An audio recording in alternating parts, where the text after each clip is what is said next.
নমস্কার, নর্থ বেঙ্গল চুমকিস কিচেনে আপনাদের সবাইকে স্বাগত। তো আজকে আমি আপনাদের সঙ্গে শেয়ার করব কলমি শাকের ভাজার রেসিপি। তো খুবই সহজ একটা রেসিপি এবং গ্রাম্য একটা রেসিপি, ঘরোয়া একটা রেসিপি আপনাদের সঙ্গে শেয়ার করব। তাই পুরো ভিডিওটা দেখার অনুরোধ রইল এবং খুবই একটা সহজ রেসিপি। তো কলমি শাকের অনেক ধরনের রেসিপি হয়, তো পরবর্তীতে আমি আস্তে আস্তে সবই শেয়ার করব আপনাদের সঙ্গে।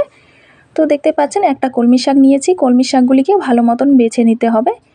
কলমি শাকের বোটার গায়ে কিন্তু অনেক মূল দেখা যায়, অনেক কিন্তু শেকড় দেখা যায়, তাই শেকড়গুলোকে বাদ দিয়ে দিতে হবে।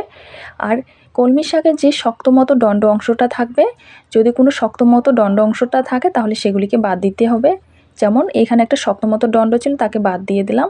তবে নরম অংশটা যতদূর নরম অংশ থাকবে ততটুকুই আমি ভালো মতন এইভাবে বেছে নেব। আর যেহেতু কলমি শাক জলে এবং মাটিতে হয়, তাই কলমি শাকগুলিকে খুব ভালো মতন কিন্তু বেছে নিতে হবে, পোকামাকড় যেন না থাকে, তাই খুব ভালো মতন করে বেছে নিতে হবে। তো আমি খুব ভালো মতন বেছে নিয়েছি আর একসঙ্গে অনেকগুলোকে আমি জড়ো করে নিয়েছি, দেখতেই পাচ্ছেন। আর একসঙ্গে জড়ো করে নিয়ে এমন করে কাটলে কিন্তু অনেক তাড়াতাড়ি কাটা হয়ে যায়।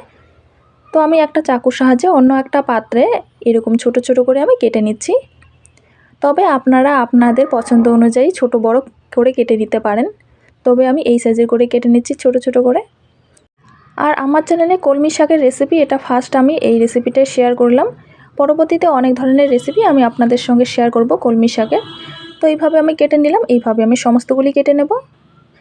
তো সবগুলি কলমি শাকে আমি খুব ভালো মতন এইভাবে কেটে নিয়েছি, দেখতেই পাচ্ছেন।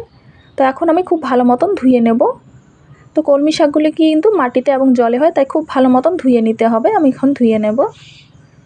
তো এইদিকে আমি কড়াই বসিয়ে দিয়েছি, উনুনটা জ্বালিয়ে কড়াইয়ে দিয়ে দিচ্ছি এখানে সামান্য পরিমাণে সর্ষের তেল, দিয়ে দিচ্ছি এখানে কুচিয়ে রাখা পেঁয়াজ কুচি, আর দিয়ে দিচ্ছি এখানে কাঁচা লঙ্কা চেরা। হালকা মতন পেঁয়াজ এবং কাঁচা লঙ্কাটাকে আমি ভেজে নেব। আর হালকা মতন ভাজা হয়ে গেলে এখানে আমি ধুয়ে রাখা কলমি শাকগুলি দিয়ে দিচ্ছি। আমি কিন্তু খুব ভালো মতন 3 থেকে 4 বার ভালো মতন আমি ধুয়ে নিয়েছি কলমি শাকগুলি। তো কলমি শাকগুলি আমি দিয়ে দিলাম। তো সবগুলি কলমি শাকে আমি দিয়ে দিলাম।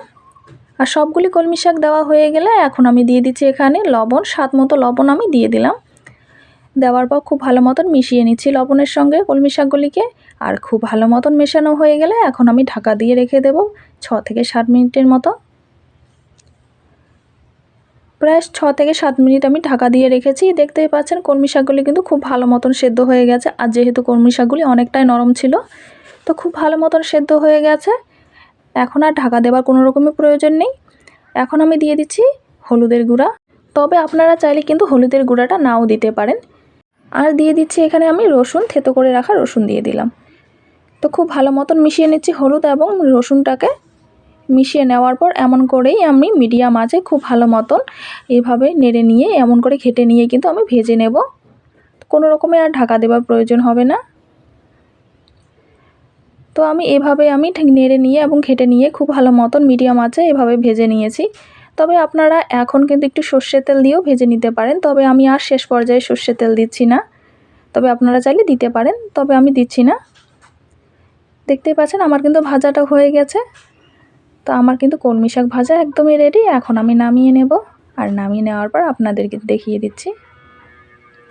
তো খুবই ঘরোয়া এবং সহজ রেসিপি, তবে একটু হেলদি রেসিপি, গরম ভাতের সঙ্গে কিন্তু বেশ জমে যাবে। তো আশা করছি আজকের রেসিপিটা আপনাদের দেখে ভালো লেগে থাকবে। আর যদি ভালো লেগে থাকে অবশ্যই লাইক কমেন্ট করবেন। নতুন হয়ে থাকলে আমার চ্যানেলে অবশ্যই চ্যানেলটা সাবস্ক্রাইব করে রাখবেন নতুন নতুন রেসিপি দেখার জন্য। তো আসবো পরবর্তী অন্য কোনো রেসিপি নিয়ে। সুস্থ থাকবেন, ভালো থাকবেন। আর সম্পূর্ণ ভিডিওটি দেখার জন্য অসংখ্য অসংখ্য ধন্যবাদ।